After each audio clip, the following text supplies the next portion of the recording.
5, 4, 3, 2, 1, 0.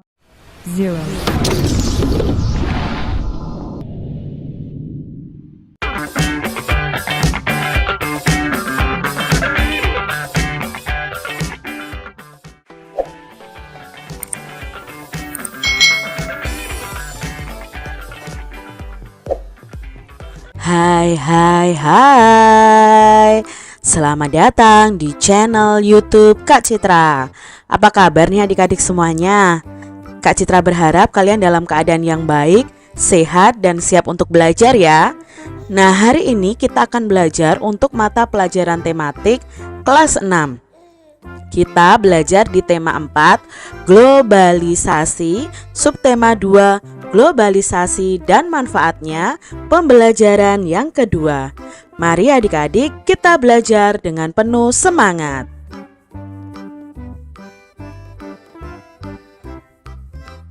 Globalisasi membawa banyak manfaat bagi masyarakat dunia. Warga dunia mempunyai banyak kesempatan untuk mengembangkan diri. Mang Samad adalah seorang pengusaha yang berhasil mencapai kesuksesan. Ayo kita simak kisah Mang Samad. Siapa sih Mang Samad ini? Mang Samad ini yang memanfaatkan globalisasi untuk mengembangkan dirinya. Mari kita simak bersama-sama. Pengrajin Garut yang menembus dunia. Sekarang ini siapa yang tak kenal Mang Samad, pengrajin sandal kulit dari Garut. Ia seringkali diundang di berbagai acara temu wirausaha untuk menjadi pembicara dan pemberi motivasi bagi para wirausahawan muda. Memang kerja keras Mang Samad patut dicontoh. Tak banyak wirausahawan kecil seperti dirinya yang bisa berkembang hingga terkenal di mancanegara. Dulu, Mang Samad itu hanyalah seorang penjajah sandal kulit keliling. Ia berjalan dari desa ke desa, kemudian memberanikan diri beberapa minggu sekali pergi ke Jakarta untuk menjajakan sandal kulit yang diambilnya dari pabrik. Dari pengalamannya menjajakan dagangan, ia jadi tahu keinginan pembeli. Ia jadi tahu model seperti apa yang menjadi favorit para pembeli.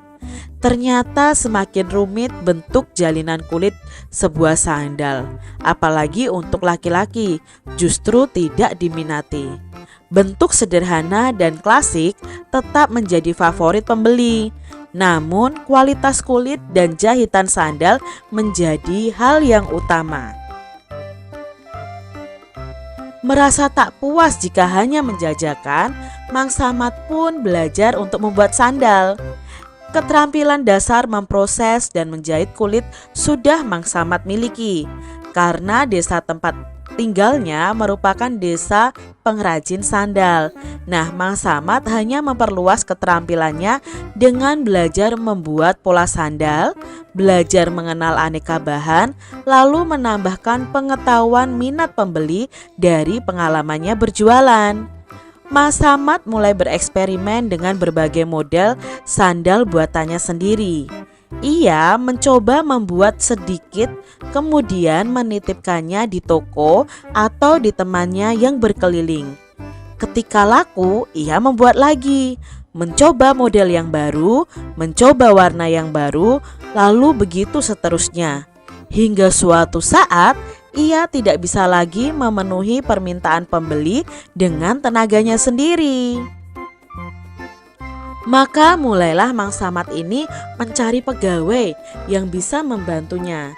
Dari 1-2 pegawai, sekarang sudah lebih dari 10 pegawai yang bekerja membantunya. Ia tak pernah jauh-jauh mencari pegawai, hanya dari orang-orang dekat di lingkungan tempat tinggalnya. Ia ingin kemajuan usahanya itu juga dirasakan oleh lingkungan terdekatnya. Semakin maju usahanya, semakin maju juga tingkat penghidupan pegawai yang bekerja membantunya. Mang Samad tidak saja menaikkan taraf hidupnya, tetapi juga membantu memajukan taraf hidup masyarakat di lingkungannya.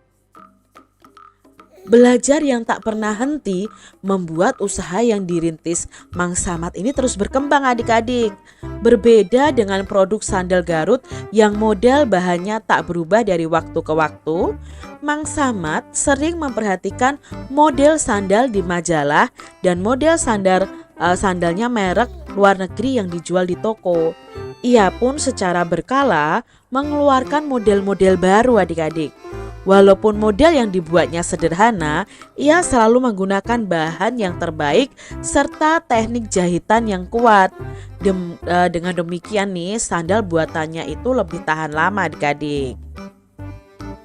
Suatu ketika datang kesempatan bagi wirausahawan kecil di Garut untuk ikut memperkenalkan produk khasnya di sebuah pameran produk karya Indonesia di Jakarta. Nah, Mang Samad ini berusaha untuk ikut dalam pameran ini. Bahkan ia mencari informasi bagaimana membuat brosur produk yang menarik. Ia juga bekerja sama dengan temannya yang pandai bertukang untuk membuat tampilan area pamer yang berbeda. Wah, keren ya. Mang Samad ini bisa ikut pameran adik-adik. Ternyata Mang Samad tidak sia-sia. Brosur produk yang informatif, area pamer yang menarik, serta kualitas produk yang baik membuat stand sandal kulit Mang Samad ramai didatangi pengunjung pameran.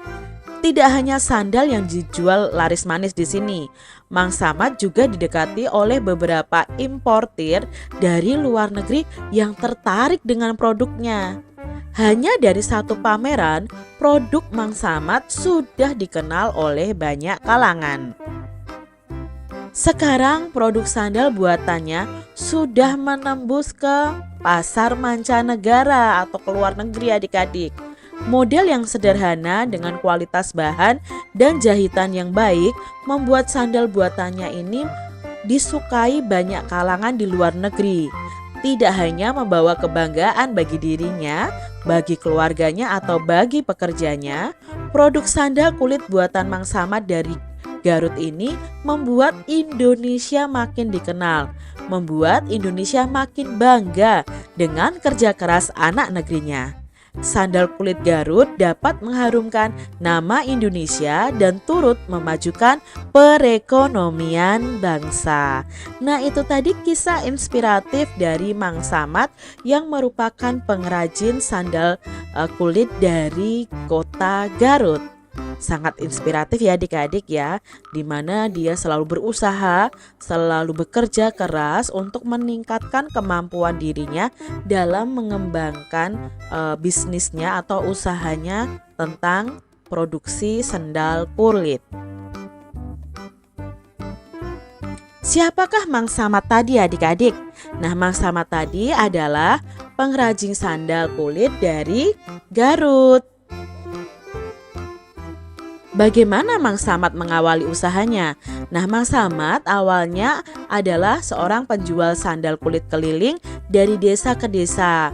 Lalu beberapa minggu sekali ia menjajakan sandal kulitnya di pabrik ya, di Jakarta yang diambilnya dari pabrik.